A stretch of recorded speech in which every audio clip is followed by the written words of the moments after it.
Hello you guys. I know I haven't been posting on this channel in a while, and I just thought I would kind of do a life update for you guys. I'm still alive, I'm still here, but if you didn't know, a little over a year ago I did have a child, and that birth and experience was extremely traumatic for me. And so I've been dealing, nope. You gotta be able to talk about this. Oh my God.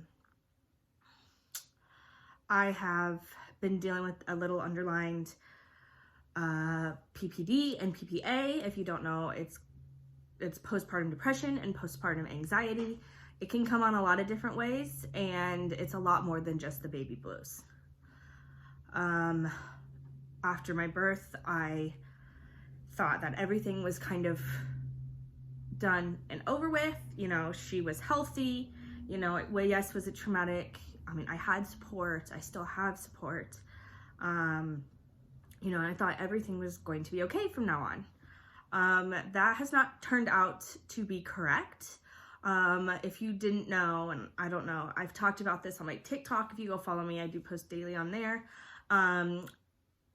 We had, my daughter had RSV at 6 months, and basically if COVID wasn't happening, she would have been hospitalized for it.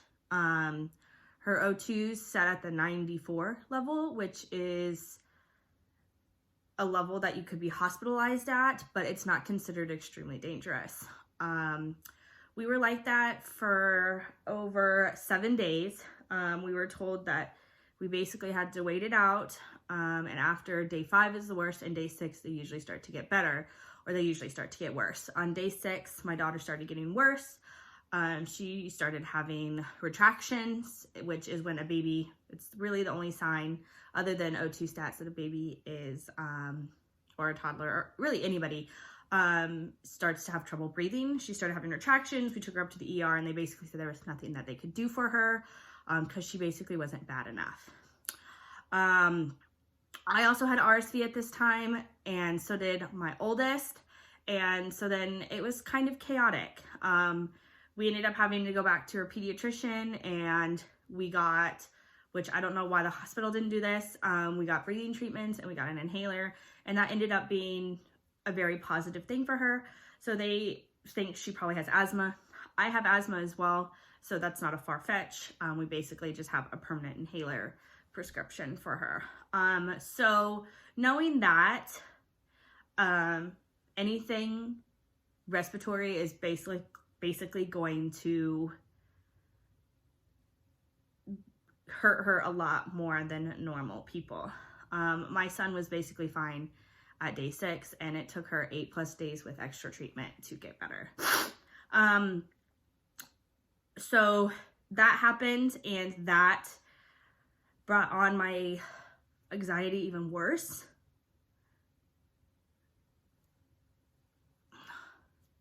It brought it on even worse because I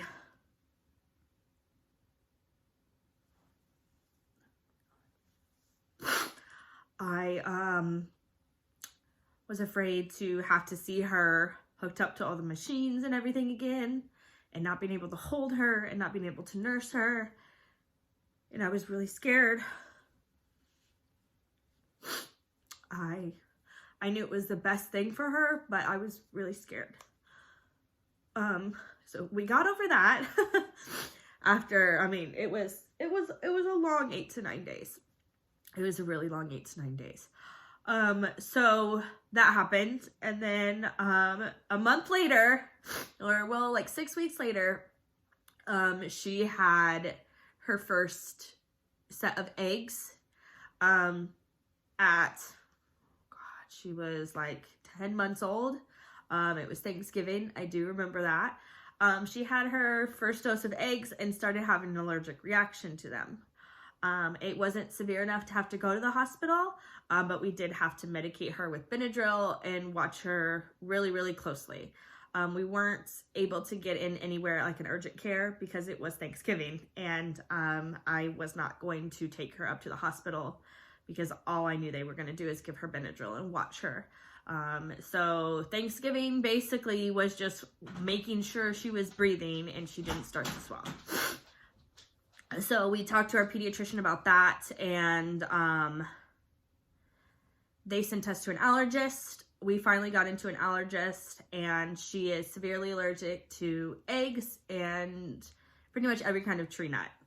We have to carry around an EpiPen, and that has been a crazy experience for me as well. It's also brought on more anxiety because it is very hard to find a lot of stuff that we eat that is egg. She's also lactose intolerant. That's a fun thing we learned. Egg, dairy, and tree nut free. We learned she was lactose intolerant when we started switching over to whole milk, and she started having severe diarrhea, severe gas, and severe just like diaper rash. I mean, anything.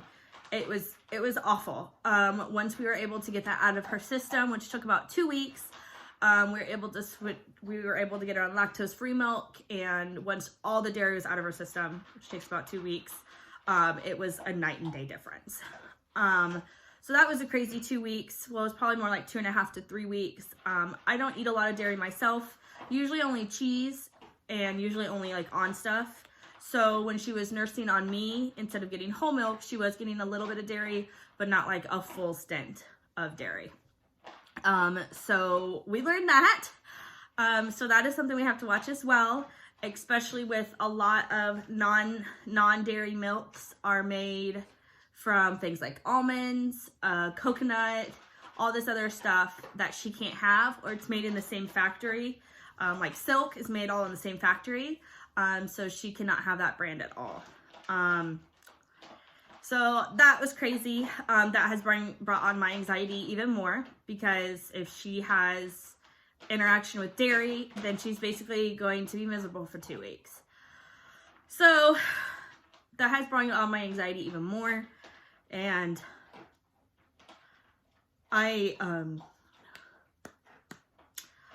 it's been a rough 6 months. It's been an extremely rough 6 months for me. I follow a couple of creators on TikTok, and they have finally talked to their doctors about this, and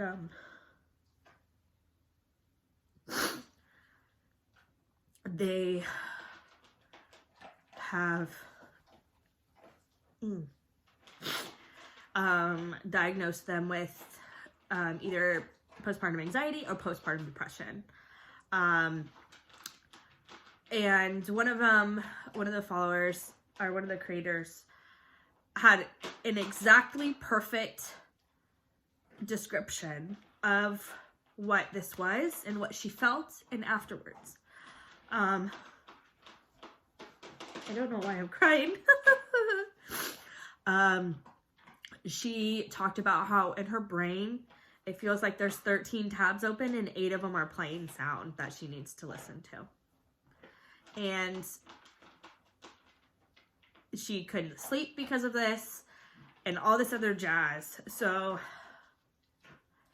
I think about this and I'm like, holy fuck. That's how I am. So I left a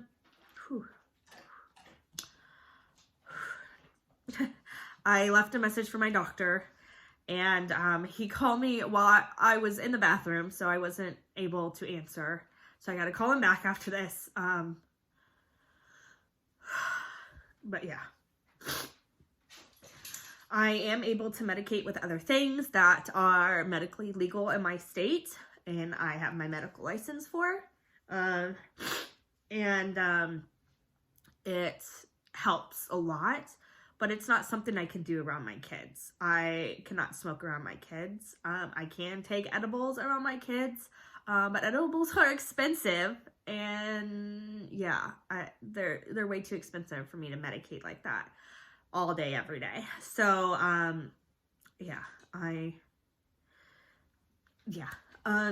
if this is your sign that you feel like you are struggling with this,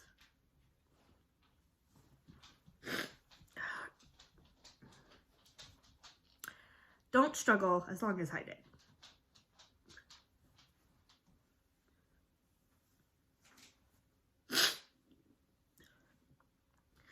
Please go get some help.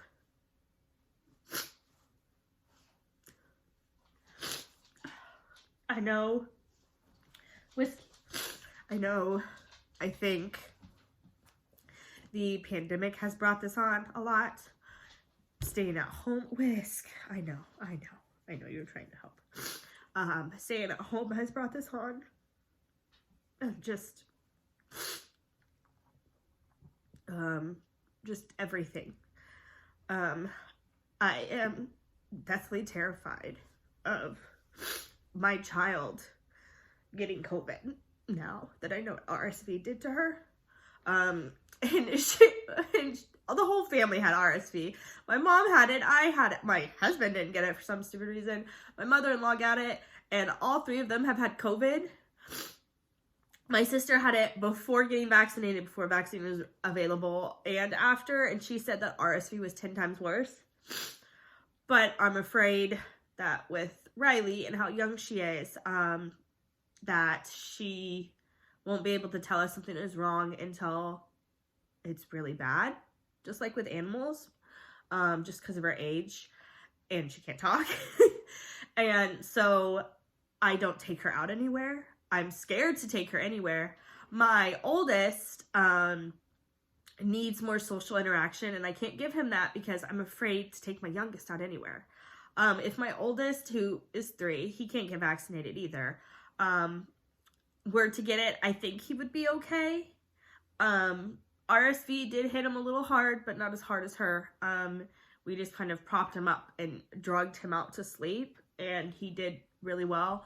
And I think part of with my youngest's recovery is she couldn't sleep. She couldn't sleep flat. She can't sleep with pillows, all that other jazz. So if she were to get it now, after being a year old, I think it would be a lot easier on her.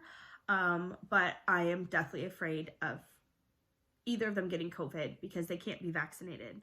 And with the new CDC guideline changes, that they're saying basically you don't have to wear a mask anymore because the people who've chosen not to get vaccinated, they know they could die from this and that's their choice. But I think they have forgotten about all the kids under the age of 5 with this because they can't get vaccinated, and all the immunocompromised people who can't get vaccinated. So that has brought on more anxiety because even with a mask mandate, I mean, you can't even trust more than half of the adults to get a vaccine where I am. I think we are either at or under 50% that are fully vaccinated. So that brings anxiety onto me as well because I know where we got RSV, how long we were there, and what interactions we had. We were there for less than an hour and a half in an indoor playground for kids. They were all under the age of 5, and somebody brought their sick kid there and almost hospitalized my youngest because my oldest got RSV and then gave it to my youngest. I am terrified it's going to happen again with COVID because where I live, people just don't give 2 flying fucks about it. And yeah, that has brought on more anxiety. The anxiety about even just going to the doctor. Every time I've brought my youngest to the doctor, it's never been a clean bill of health. She has missed every milestone. She is almost 14 months, and she is just now starting to pull up. She cannot stand independently. She did not sit up until 9 months, and that was when we started severely working with her. And I think a lot of her muscles, she was born with a collapsed lung. And so then I think a lot of the utero work that happens with lungs to mature those muscles, she was also stopped growing in my uterus as well. I think that might have caused some of her abdominal muscles to atrophy a little bit or not mature enough because they weren't used in utero enough. Because any milestone that has to do with sitting up, rolling over, pulling up, all those other things she has completely missed. If she does not take independent steps by 15 weeks, we will be seeing physical therapy, just because she has missed every single milestone. We work really hard with her being able to pull up, and she just now, at almost 14 months, started to pull up. So it basically, we have 1 month to master walking before, you know, and I get, like, physical therapy, do it with your kids. Do not feel obligated to do it, but that's a period. No, but just a solid period. Just do it. I just feel like my body failed me, and my body failed my child, and all of this, because of me, because of how my body was, has caused her to be behind on everything. It possibly caused her to have to be on basically a pretty strict diet. And I failed her. That's how I feel. So I know that's part of the postpartum depression. It's getting pretty hard, and I have gotten to the point where I count down the days until I don't have them anymore.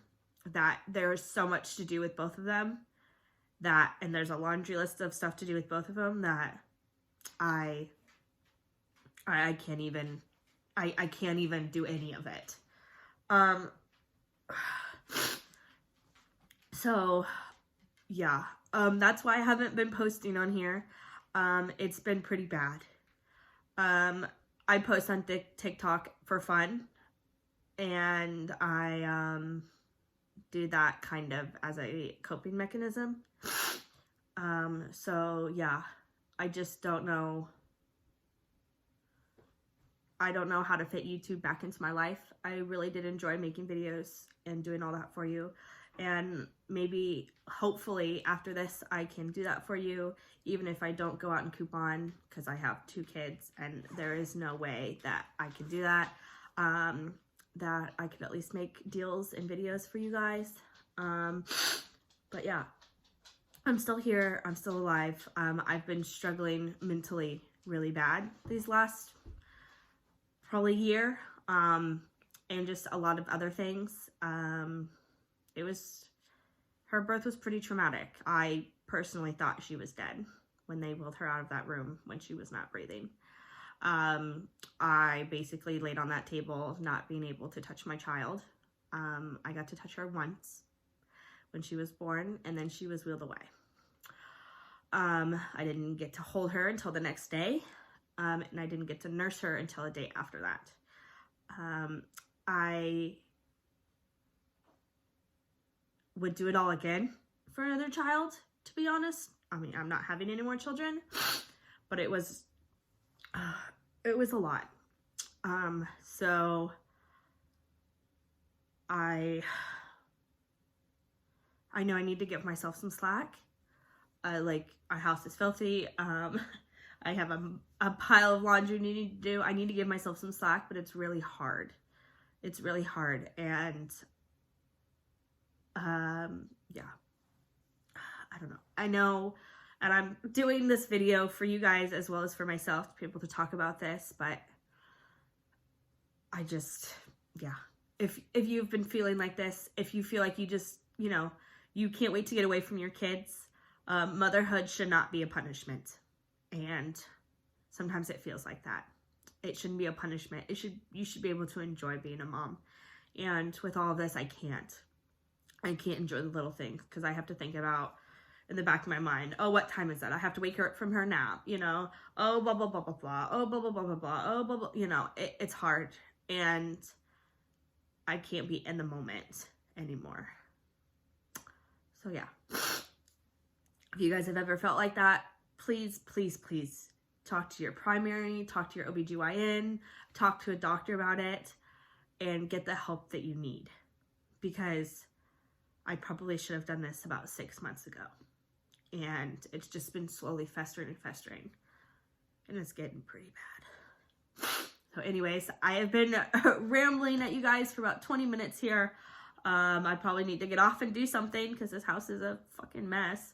But yeah, so thank you guys so much for this. Thank you for this channel. I do hope to post more when I can. But yeah, so I'll see you guys in another video. If you guys want to watch me every day, I do have a TikTok account. I will link it down below. But yeah, thank you guys so much.